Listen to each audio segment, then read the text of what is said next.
Disebut-sebut dukungan Jokowi pasti akan full ke Prabowo Gibran karena ada Gibran, ada sang anak di sana, walaupun tidak terang-terangan Jokowi menyampaikan dukungannya di depan publik.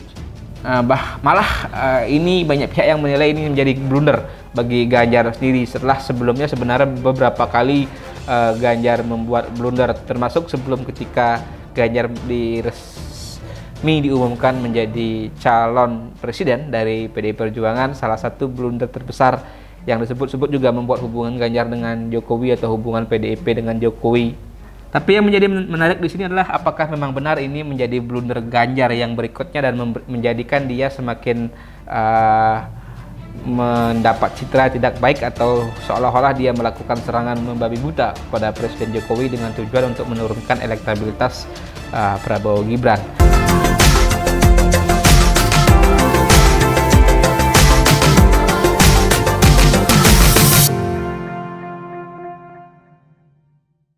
Kembali lagi di channel YouTube Mr. Fish Live di bawah naungan MGP Media. Hari ini kita akan kembali mengulas ya dinamika terkini, isu-isu hangat, dan juga tingkah pola para capres-cawapres dan narasi-narasi yang disampaikan ke publik.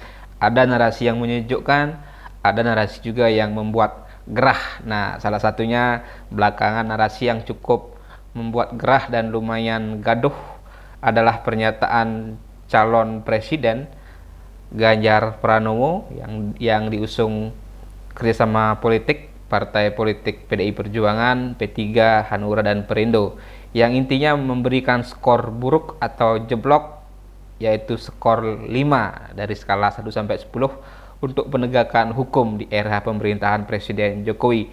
Nah, pernyataan nyeleneh dan menarik ini disampaikan Ganjar Pranowo ketika menghadiri diskusi interaktif di acara musyawarah Ikatan Alumni Universitas Negeri Makassar Sabtu 18 November 2023. Kala itu ia juga hadir bersama Anies Baswedan dan ada sejumlah panelis di sana. Salah satunya ada Rocky Gerung.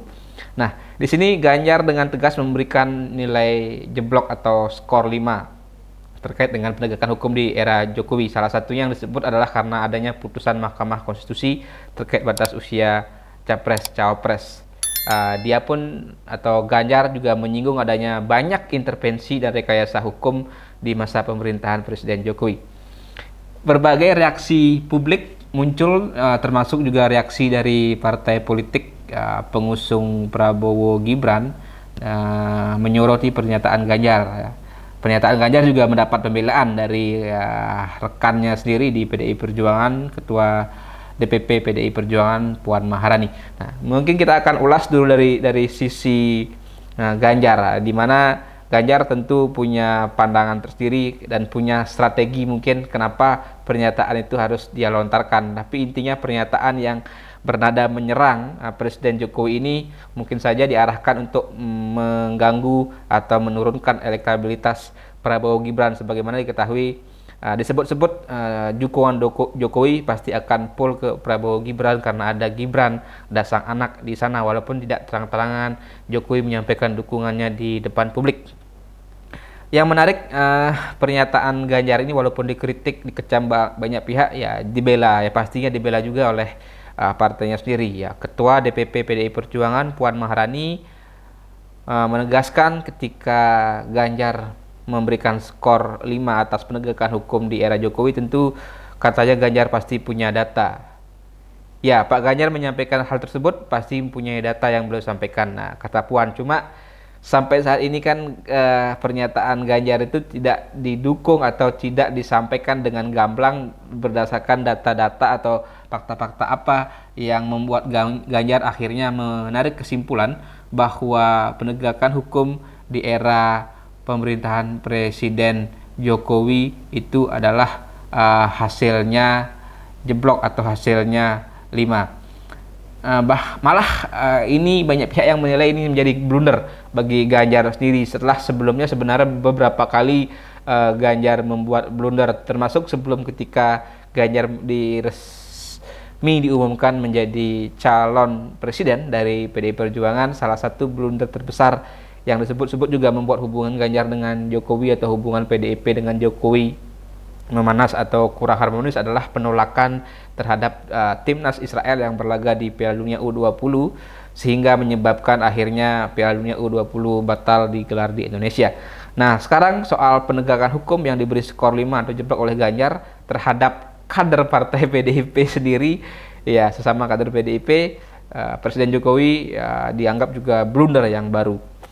Nah, hal menarik disampaikan oleh TKN ya, Wakil Sekretaris TKN Prabowo Gibran, Nusron Wahid, yang memberikan serangan telak kepada Ganjar Mahfud sebenarnya. Ya, Nusron mengatakan ketika Ganjar memberikan penilaian itu, sebenarnya Pak Ganjar itu harus bertanya kepada Mahfud MD yang notabene sekarang adalah calon wakil presidennya, tapi dalam posisinya di pemerintahan adalah Menko Polhukam, ya, Menteri Koordinator bidang politik, hukum dan keamanan. Yang tentu urusan hukum menjadi koordinasi atau di bawah tanggung jawab dari Mahfud MD. Nah, Nusron Wahid mengatakan kalau dikatakan penegakan hukum merah era Pak Jokowi, sebaiknya tanya sama Pak Mahfud dong, kan beliau Menko Polhukamnya yang bertanggung jawab di bidang itu.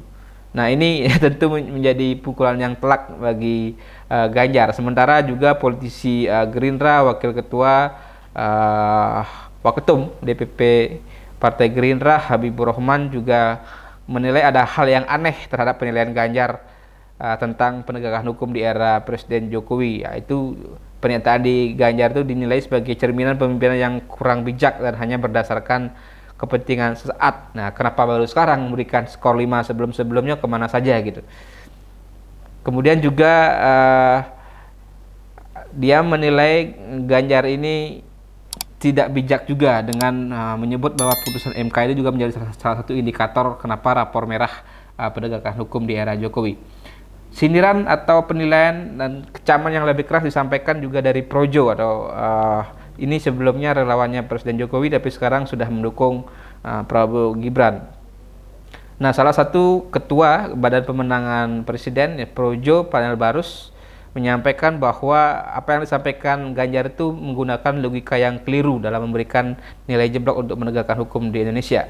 Dia mengatakan, saya pikir kalau ini bicara tentang penegakan hukum dan kemudian dikaitkan dengan apa yang terjadi di MK, saya pikir ini logika yang salah. Karena soal MK ini kan soal tafsir konstitusi oleh MK atas gugatan yang sah dari masyarakat.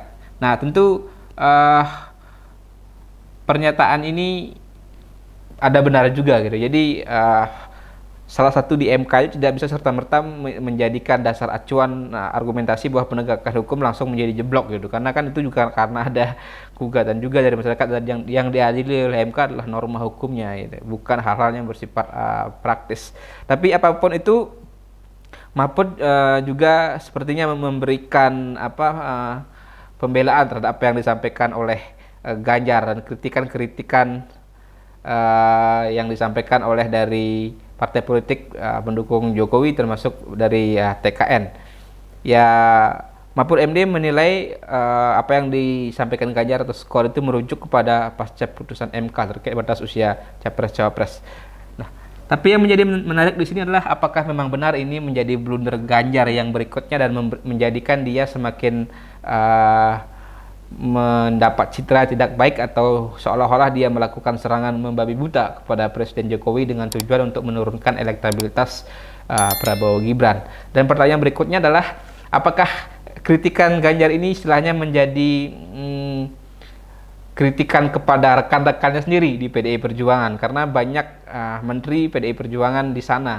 Salah satunya yang memang berkaitan dengan bidang hukum adalah Menteri Hukum dan HAM, Menkumham Yasona Lauli. Belum lagi cawapresnya Ganjar, Pak Mahfud MD, adalah Menko Polhukam yang memang seperti kata Nusron Wahid bertanggung jawab atas persoalan penegakan hukum sebagai Menko atau Menteri Koordinator. Pertanyaannya, apakah Ganjar ini sedang bingung atau sedang galau sehingga dia malah pernyataannya itu mengkritik rekan-rekannya sendiri atau mengkritik kinerja wakil presidennya sendiri, Mahfud MD, sebagai Menko Polhukam, karena dia masih menjadi menteri aktif dari Presiden Jokowi. Tentu ini istilahnya bisa saja menjadi kata pepatah menepuk air di dulang terpercik muka sendiri, artinya membongkar kebobrokan sendiri atau melemahkan kubu Ganjar Mahfud sendiri dengan pernyataan penegakan hukum di era Jokowi nilainya 5. Belum lagi kalau dikaitkan dengan Presiden Jokowi diusung oleh PDI Perjuangan, apakah artinya ketika kegagalan penegakan hukum ini juga bukan bentuk kegagalan dari PDIP, misalnya mengawal atau mengingatkan Presiden dan para menteri-menterinya, para pembantunya untuk berjalan di arah yang benar untuk melakukan penegakan hukum. Terlebih juga pernyataan menarik disampaikan oleh Ketua Umum PDI Perjuangan Ibu Megawati yang menyebut Mahfud MD adalah pendekar hukum yang diharapkan bisa membenahi penegakan hukum dari sistem hukum nasional. Tapi ketika disebut-sebut penegakan hukum di era Jokowi jeblok, berarti kan itu menjadi bagian juga rangkaian kinerja tidak hanya Jokowi tapi juga pembantunya. Karena hal-hal berkaitan teknis penegakan hukum, kebijakan itu juga ada di ranah menteri yang berkaitan dengan hukum. Dalam hal ini ada dua yang sebenarnya yang spesifik, yaitu Menteri Hukum dan HAM Yasona Lauli, kader dari PDI Perjuangan, dan Mahfud MD selaku Menko Polhukam yang kini menjadi cawapresnya Ganjar. Nah, tadi silakan dijawab. Nah, silakan juga para penonton channel YouTube Mr. Puisi Live bisa memberikan komen di bawah, apakah ini bentuk kepanikan Ganjar atau memang ini keluar dari hati nuraninya, atau malah ini sebenarnya adalah dia mengkritik dirinya sendiri atau mengkritik Mahfud tanpa sadar dengan mengatakan penegakan hukum era Jokowi jeblok nilainya 5 dan rapor merah. Tapi apapun itu, kita harapkan narasi-narasi dari capres-cawapres tidak membuat gaduh, tidak membuat hal-hal yang kontraproduktif, tapi bagaimana mengedepankan memang politik yang lebih soft, lebih sejuk, dan tarung ide gagasan. Oke, mengkritik boleh saja, tapi tentu data dan faktanya harus ada. Skor 5 itu secara metodologi seperti apa, misalnya penarikannya, apakah skor 5 itu memang sudah bisa dibuktikan nilainya memang 5 secara metodologi dan berdasarkan fakta-fakta yang ada. Terima kasih, sekian yang bisa kami sampaikan dari channel YouTube Mr. Puisi Live untuk hari ini. Semoga ini bisa memberikan sedikit gambaran dan bisa kita melihat dinamika yang terjadi dengan lebih bijaksana, dengan lebih cerdas, dengan juga lebih dewasa. Sebelum saya akhiri, saya ingatkan jangan lupa untuk subscribe channel YouTube Mr. Puisi Live di bawah naungan MGP Media. Jangan lupa juga like, komen, dan share konten-konten di channel YouTube ini. Terima kasih. Salam pemilu damai.